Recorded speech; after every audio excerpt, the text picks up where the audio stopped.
নমস্কাৰ সকলোকে মই পুনৰ নতুন এটা ভিডিঅ'লৈ স্বাগতম জনাইছোঁ যিহেতু অহা 5 জানুৱাৰী তাৰিখে অসম পুলিচ SI ৰিটেন পৰীক্ষা অনুষ্ঠিত হ'ব এই পৰীক্ষাৰ লগত সংগতি ৰাখি আমি আপোনালোকৰ মাজলৈ 20টা অতি গুৰুত্বপূৰ্ণ প্ৰশ্ন লৈ আহিছোঁ আপোনালোকে এটা কাম কৰিব আপোনালোকে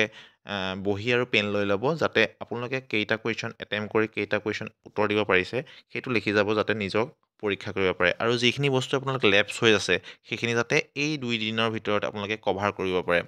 গতিকে পলম নকৰি ভিডিঅ'টো আৰম্ভ কৰিবলৈ লৈছোঁ প্ৰথম প্ৰশ্ন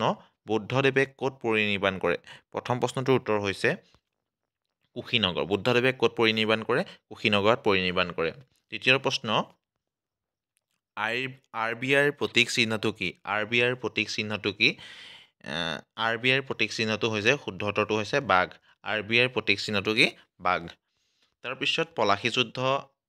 কোন চনত হৈছিলে পলাশী যুদ্ধ কোন চনত হৈছিলে আপোনালোকক সুধিব পাৰে পলাশী যুদ্ধ আমি যেহেতু জানো ইণ্ডিয়ান হিষ্ট্ৰী এটা পাৰ্ট হয় পলাশী যুদ্ধ কোন চনত হৈছিলে 1757 চনত পলাশী যুদ্ধ হৈছিলে তাৰ পিছৰ প্ৰশ্নটো মৌৰ্য বংশৰ প্ৰতিষ্ঠাতা কোন আপোনালোকক সুধিব পাৰে ইয়াৰ শুদ্ধ উত্তৰটো হৈছে মৌৰ্য বংশৰ প্ৰতিষ্ঠাতা হৈছে চন্দ্ৰগুপ্ত মৌৰ্য তাৰ পিছৰ প্ৰশ্নটো হৈছে কামৰূপৰ শেষৰ বংশটোৰ নাম কি অসম হিষ্ট্ৰী এটা কুৱেশ্যন কামৰূপৰ শেষৰ বংশটোৰ নাম কি ইয়াৰ শুদ্ধ উত্তৰটো হৈছে পাল বংশ কামৰূপৰ শেষৰ বংশটো হৈছে পাল বংশ ইয়াৰ পিছৰ প্ৰশ্নটো প্ৰহ্লাদ চৰিত্ৰ কোনে লিখিছিলে প্ৰহ্লাদ চৰিত্ৰৰ লেখক কোন প্ৰহ্লাদ চৰিত্ৰৰ লেখক হৈছে হেম সৰস্বতী ইয়াৰ পিছত হস্তিবিদ্যানৱৰ ৰচক কোন ইয়াৰ শুদ্ধ উত্তৰটো হৈছে সুকুমাৰ বৰকাইত হৈছে হস্তিবিদ্যানৱৰ ৰচক ইয়াৰ পিছৰ প্ৰশ্নটো হৈছে মেৰুদণ্ড নথকা প্ৰাণী যিহেতু এইখন মই অতি গুৰুত্বপূৰ্ণ বুলি কৈছোঁ এইখন প্ৰশ্ন আপোনাৰ আছাম পুলিচ SIত অহা প্ৰিভিয়াছ ইয়েৰৰ গতিকে মই তাৰ পৰা কুৱেশ্যনখিনি ডাইৰেক্ট লৈ আহিছোঁ গতিকে MCQখিনি অনা নাই ডাইৰেক্ট উত্তৰখিনি আনিছোঁ মেৰুদণ্ড নথকা প্ৰাণী উত্তৰ হৈছে শামুক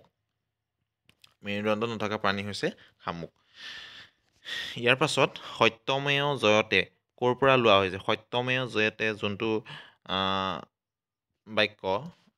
সেই বাক্যটো ক'ৰ পৰা লোৱা হৈছে সত্যমেৱ জয়তে ক'ৰ পৰা লোৱা হৈছে এইটো হৈছে মুণ্ডক উপনিষদৰ পৰা সত্যমেৱ জয়তেটো লোৱা হৈছে ইয়াৰ পাছৰ প্ৰশ্নটো হৈছে JPG কি JPG হৈছে এটা ইমেজ ফাইল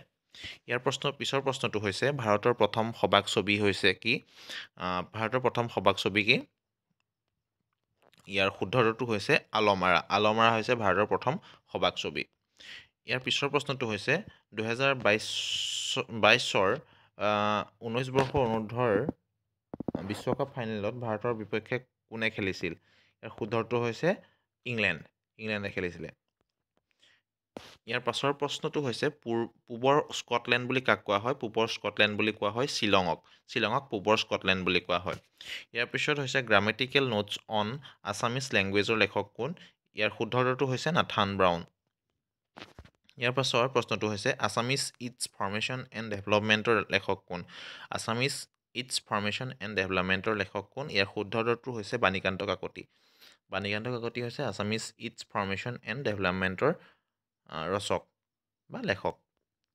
ইয়াৰ পাছৰ প্ৰশ্নটো হৈছে অসমৰ কোনখন ঠাই কাঁহ শিল্পৰ বাবে বিখ্যাত